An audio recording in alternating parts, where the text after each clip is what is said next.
So there is this game about plants, and it's a good one.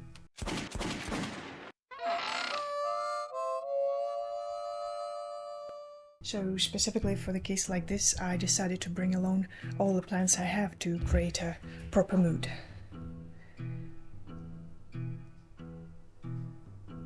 Oh!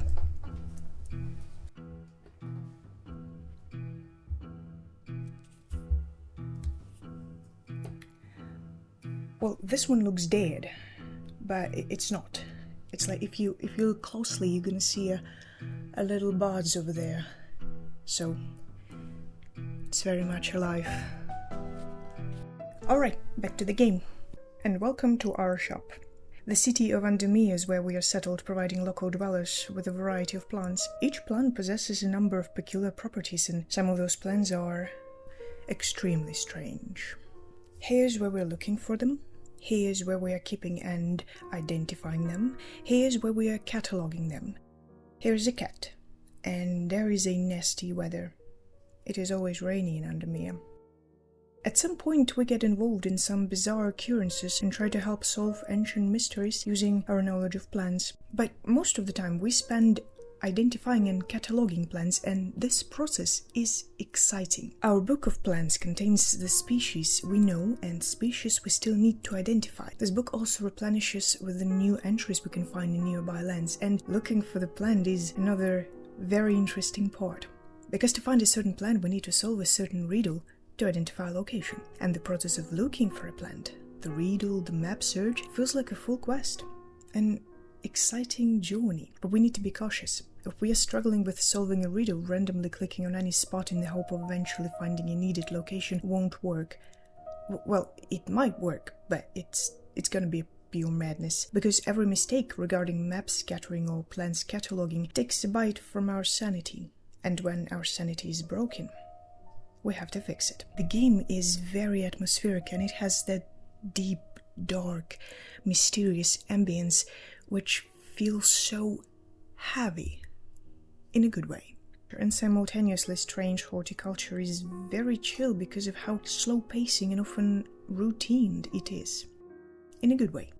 We love a weird plant cataloging routine. What is interesting is how the game was able to create the whole fulfilled world, tell a good story, and entertain with good gameplay, having only one location we can act in, one map, and a bunch of characters who just tells us things. It's a perfect game for a calm, lonely evening with a cup of tea and a cat on your lap, or whatever strange creature you have in your house. Identifying plants and organizing the workplace is such a relaxing and immersive process. The game actually allows us to create our own system. We have multiple shelves for plants and labels to label them. These labels have different colors which can be used, for example, as an identification of specific properties. Red for poisonous plants, etc. We can add a short description to any plant. We in fact are free to write any gibberish on those labels. Or we can just put our plants in alphabetical order, which is a good way when someone gives us the name of the plant they need, but most of the time people just describe the properties of certain plants, or provide us with another name for the plant, or just telling us the symptoms they are suffering from, not saying anything about what kind of plant they need, which is a very good thing because that makes everything much more interesting. It's actually what makes this game. So we take our book and start a search. We read every description trying to find the proper plant, and that makes us feel that we know what we're doing. I had these moments closer to the middle of the game when the visitor was telling me a description of the plant or even the symptoms he was suffering from, and I already knew what kind of plant he needed. I don't want to talk about the main story because it will be a spoiler, I guess, right? Obviously, but the main story is nicely implemented into the gameplay. It's a good game. Trust me. I know my plants.